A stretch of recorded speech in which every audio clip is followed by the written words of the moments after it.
guys. Welcome to Mainstage Music's Vintage Guitar Voyage. I'm Brad with Mainstage Music, and we are here to show you guys some really cool guitars from the year 1960. The year 1960, the way America looked at the future was bright.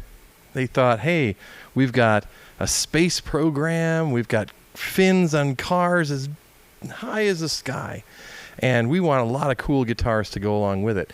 And I'll tell you what, boy did the free market deliver. They came out with so many cool guitars in the 50s, all through the 60s, that they're now kind of referred to as the golden age of electric guitar building. A couple of things to note about electric guitars in 1960. They were only really, solid body electric guitars, less than 10 years old. I mean, you barely had them out there. So these that I'm about to show you are pretty neat guitars, and some of my personal favorites. I first of all want to invite you to subscribe to us on YouTube if you've not already done that. And of course, if you're on Facebook, welcome. I do have my phone on me. So if you have questions or comments that you might want to say, you feel free to message me, and right here on live on the air or whatever, I will be happy to oblige and answer your questions and so on. So you might be thinking, okay, what are we talking about today? Well, we are going to show you this guy right here, which is a 1960 Supro. And this one is called the Trol. Okay? Now, what is the Trol? I don't really know what Trol means, but what we basically have here is a single cutaway. Yep, there's my you can go back to the guitar. There we go. Let's go back to the guitar we're looking. There we go. It is a single cutaway, dual pickup guitar. Actually, you know what? I'm going to tell you a little secret. There's actually 3 pickups on this guitar. But it's got a look very similar to what maybe some people might call Les Paul, okay? And you know, you have to think they were inspired by it, because the scale length is just the same as a Gibson. And so yeah, this is a guitar that definitely, if you didn't know any better, you might think, hey, that's a Gibson guitar. But no, these were made by a company called, well, it was branded Supro, but the company was called Valco. Now, Valco, a little history real quick. Valco was, you can go back to my face, hey, Valco was the initials of the 3 owners, okay? And which were V, A, and L, Val Company, Valco. But these guys came from the National Guitar Company. So one of the owners, his last name was Dopera, which, if you've ever heard of a resonator guitar called a Dobro, him and his brother, who were the Dopero brothers, came up with the Dobro guitar. And they also worked with a company called National Guitar, which was the competing version of that resonator guitar. So really through the 20s and 30s, these 3 guys, Beecham and Dopera, and you know what, I forget all the names. It doesn't really matter. You're going to forget anyways, right?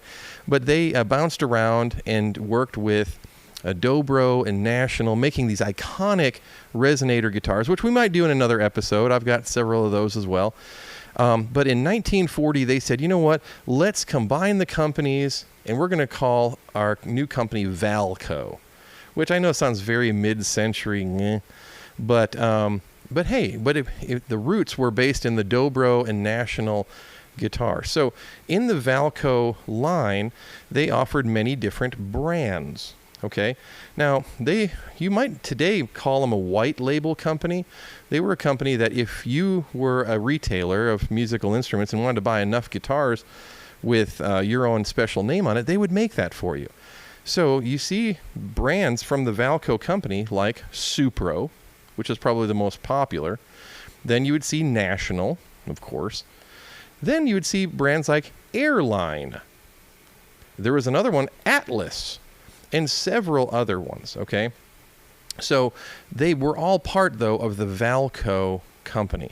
Now, Valco or Supro or any of these guitars have been played by countless influential artists.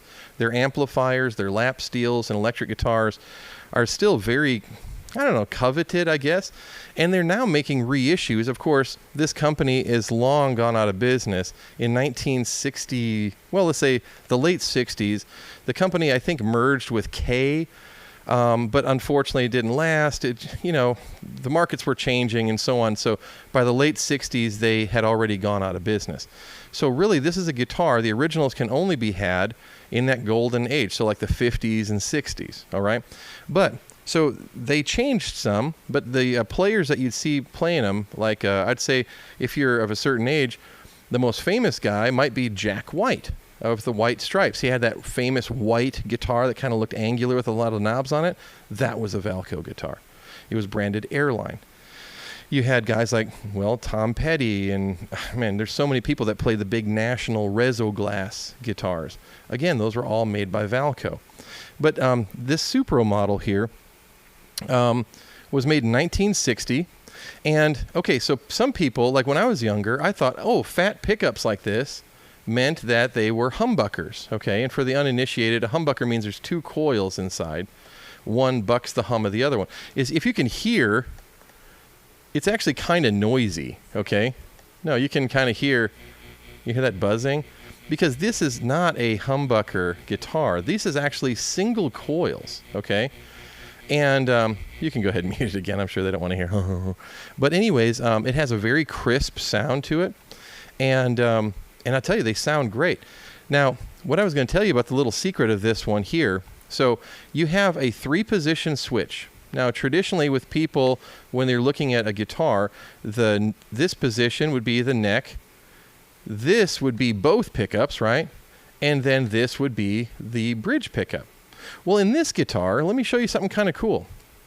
So, in this guitar, the front position is the neck, which gives you that big,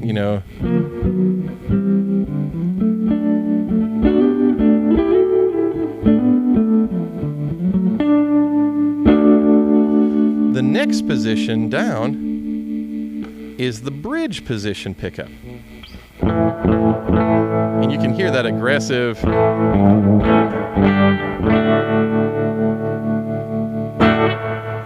But now, I'm going to turn the tremolo off. The last position is really something special. Listen to the change, to the tone.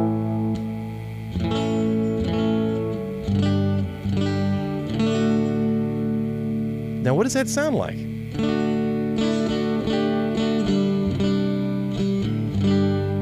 Sounds like an acoustic electric guitar, doesn't it? That's because here in 1960, the Trol put a contact pickup or a piezo pickup in the bridge of this guitar.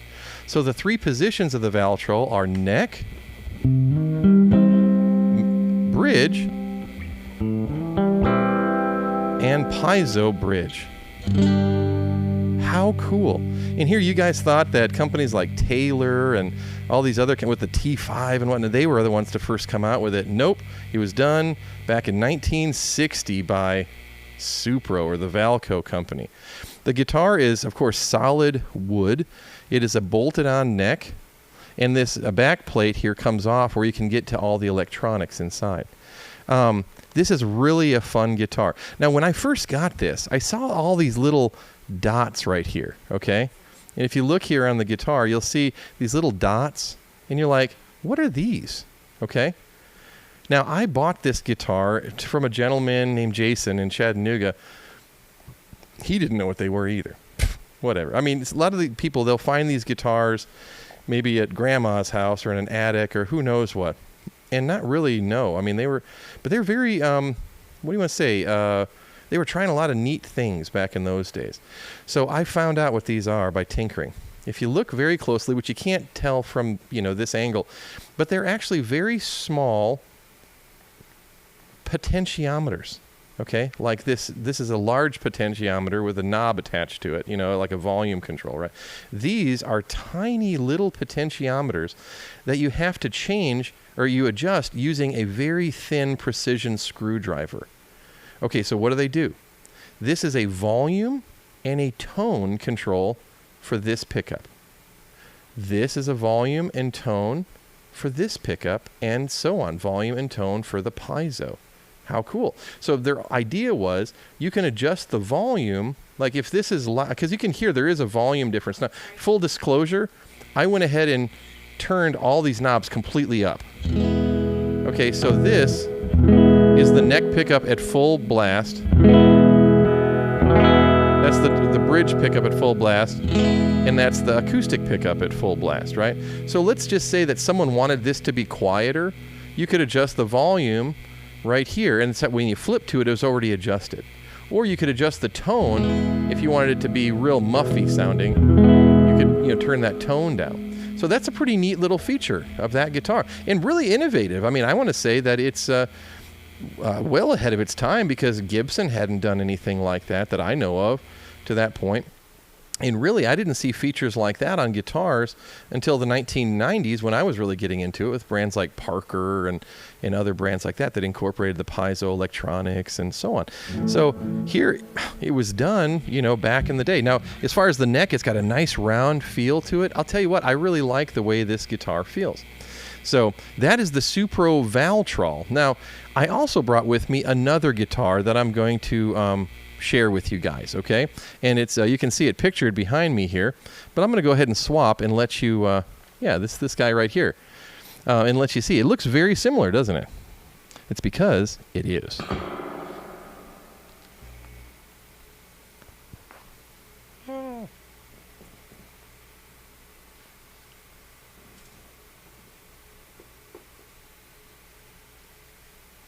Gotta love having in-ears and a strap. And so this next guitar is also made by Valco, but it's not branded Supro, it's branded Airline.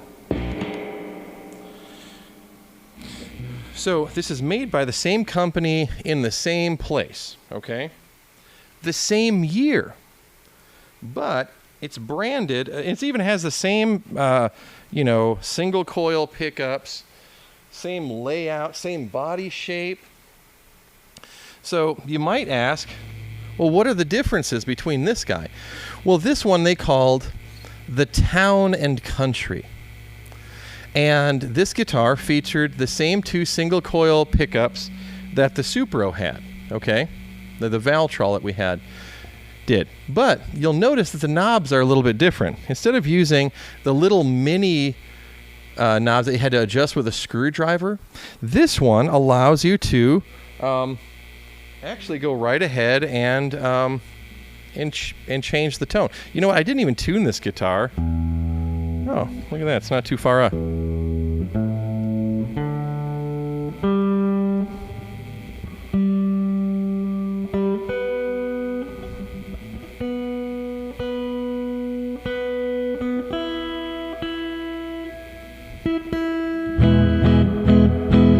So this guy right here has, again, two single coil pickups, and you have a volume and a tone for each pickup.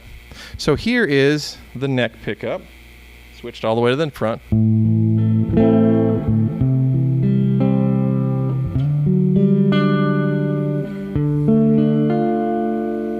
Here's the rear pickup.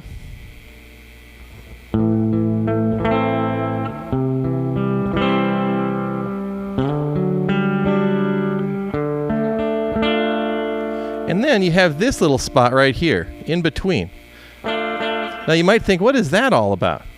What this is, the best I can tell, because it's only got one coil in there, it's not a humbucker split, but it must have some little, gain cut, because it's still just the rear pickup, the lead pickup, but it's at about half the volume.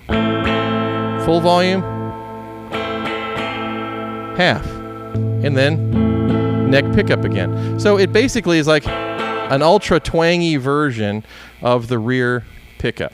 But really the scale length, the cosmetics, the body shape, the sunburst even, are identical to its, 1960 brethren here, the Trol. There's one other little point. Look at the headstock on that one. They call that the Gumby headstock, okay? Because if you people remember everyone's favorite claymation friend, Gumby. It resembles that. But now look at this headstock. It also is a Gumby headstock, but if you notice, it is slanted the opposite direction. So go back to the other one. See? And in this guy, it's slanted the opposite direction. So they wanted to give you just a little bit of variety between the two models. Now you might think, why would they make the same or close guitar but branded two different things? The simple answer is Airline was sold through the Montgomery Ward's stores. So they could say things like, if you find an Airline anywhere else, we'll beat the price. Because you're not going to find an Airline anywhere else. You'll find a Supro, you'll find an Atlas, you'll find all sorts, but you won't find Airline, because that meant Montgomery Ward's only. So that's what a white label brand does. They'll make whatever name you want on it. So this guitar right here was an exclusive for Montgomery Ward's. Now, what it doesn't have, though, is the acoustic pickup on the back. Up here comes the Chattanooga Choo Choo, everybody. So with this guy right here, it is definitely a slight, yes, I guess you'd call it a simplified version of the model that we just checked out, the Trol. So, but I'll tell you what, both guitars are just very, very cool. You know, they were played by a lot of inspirational people. And these are still the kind of guitars that if you're a vintage guitar hunter, you might just find, because they don't say Gibson and Fender or Martin. They're a brand that's very cool and very important, but most people have forgotten about. So super fun, guitars. One thing I didn't even check. I want to make sure that we have any questions I didn't ask. Nope. So, but anyways, we just like bringing this kind of stuff, sharing these cool old treasures with you guys, so that you can see that guitars were always cool. They're always part of American pop culture.